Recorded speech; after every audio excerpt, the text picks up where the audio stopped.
رسول اللہ صلی اللہ علیہ وسلم کی خدمت میں ایک شخص آتا تھا، مال کی دعا کراتا تھا. آپ نے کہا کہ مال تو بہت پریشان کرے گا، بہتر یہ ہے کہ آپ مصائب جھیلیں.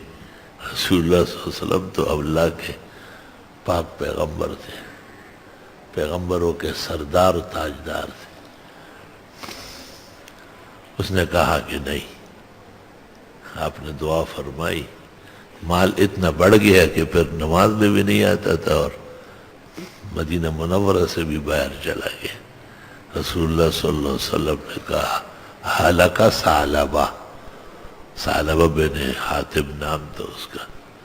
حاتب بن ابی بلتہ علیہ ہے، ناحق مفسرین سے اختلاط ہو رہا ہے، جس کا ذکر سورہ ممتحنہ میں ہے، وہ اور ہے.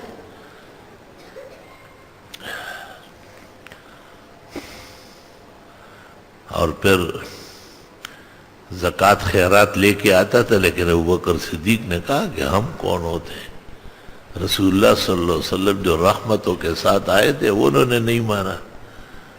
اور حضرت عمر نے تو دیکھا کہ یہ آئے ہیں تو جلات کو کہا ویدہ کوڑا رہا کچھو سر ہوگور دے سنگت اندر آدھا خلق رو پوئی گو یا ڈیر سختی ہوگا تو پس سختی پوئی گی خبل شکل مخ کی آئینہ کے ہوگور.